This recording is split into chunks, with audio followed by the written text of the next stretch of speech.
Good morning, students. Earlier class we discussed about collisions and types of collisions.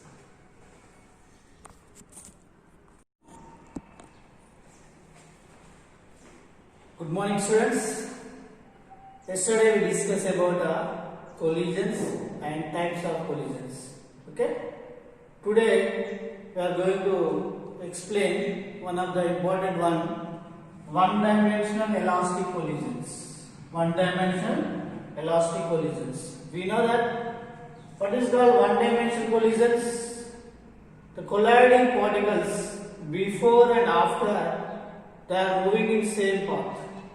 Such type of collisions are said to be one-dimensional collisions. What is called elastic collisions? In which collisions the momentum and kinetic energy is conserved. Such type of collisions are called as elastic collisions.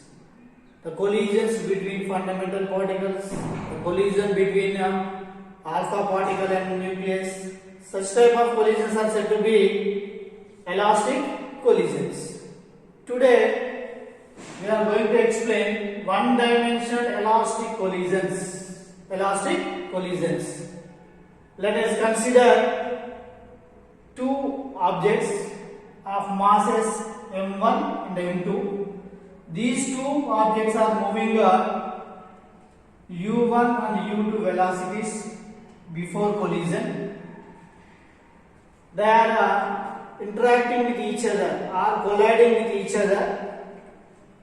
After collision, the two bodies are moving with v1 and v2 velocities. After collision, the first body is moving with v1 velocity and second body is moving with v2 velocity. Here m1 is greater than m2. Let us consider m1 is greater than m2. Okay. So let us consider two objects or two bodies. They are moving with u1 and u2 velocities before collision. After collision, they are moving with v1 and v2 velocities.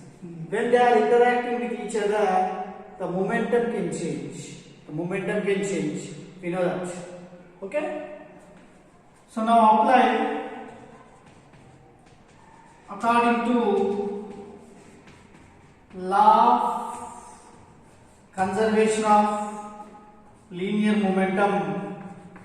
Conservation of linear momentum. Linear momentum. What is called law of conservation of linear momentum? The total momentum is constant.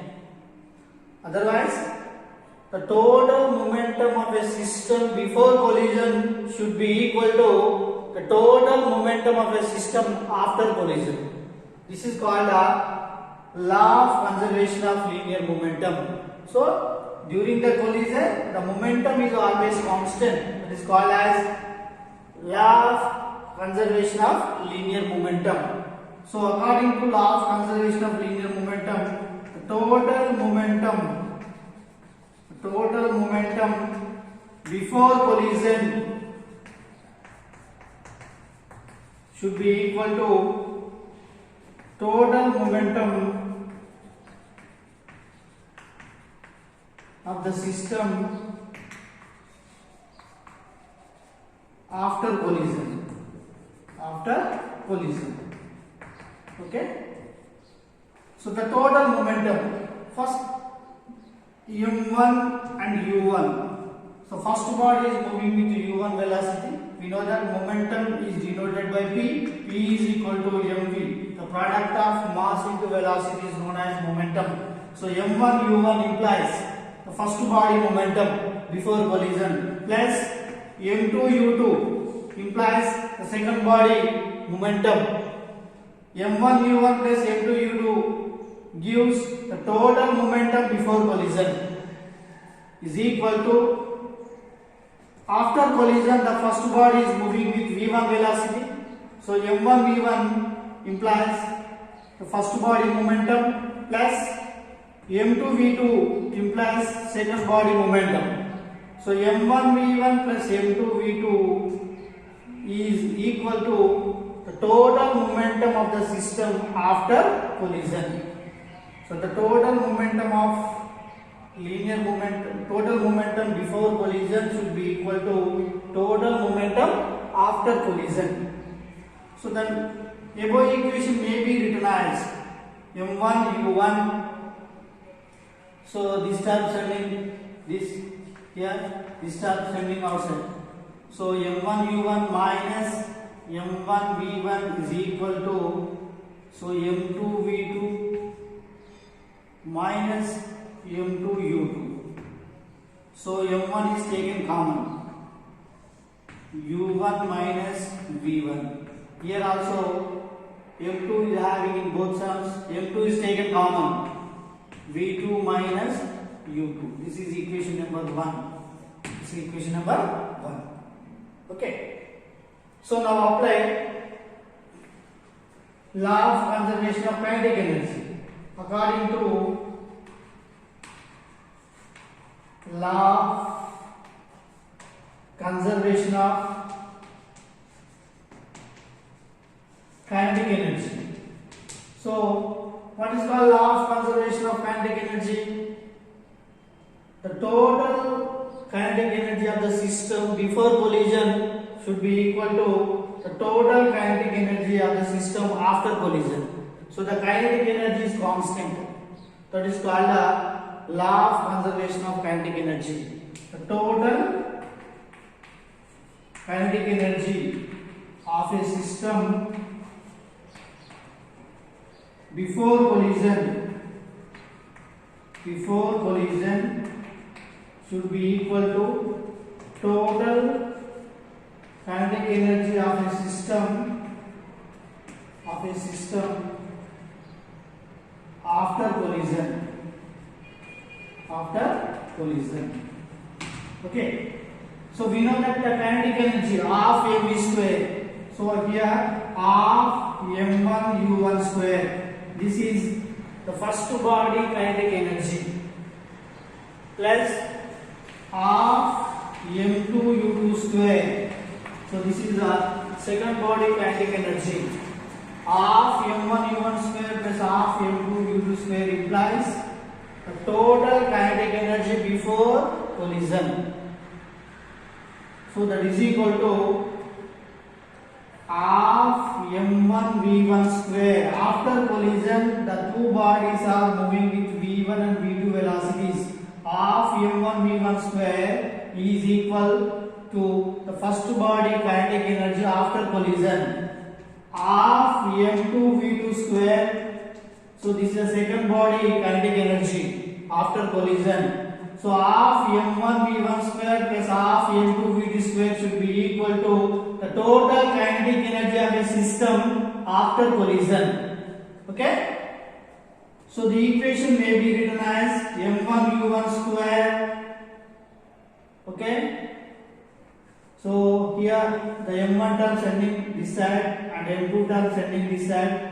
So half m1 u1 square minus half m1 v1 square is equal to half m2 v2 square. This is minus, the plus is come minus half m2 u2 square. So in both terms m1 and m1, half and half. Half and m1 are taken common.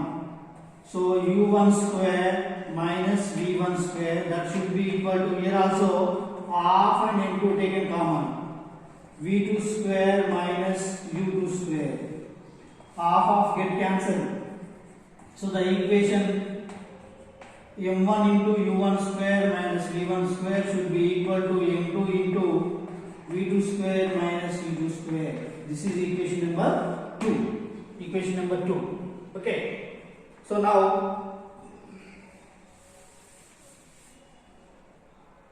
equation 2 divided by equation 1. Equation 2 divided by equation 1. This is equation 2. m1 u1 square minus v1 square is equal to m2 v2 square minus u2 square. So divided by equation 1. Equation 1, this is m1 into u1 minus v1, m2 into v2 minus u2. Here m2 get cancelled, m1 get cancelled. So u1 square minus v1 square, a square minus b square, a square minus b square is equal to a plus b into a minus b. So u1 square minus v1 square in the form of a minus b, a square minus b square.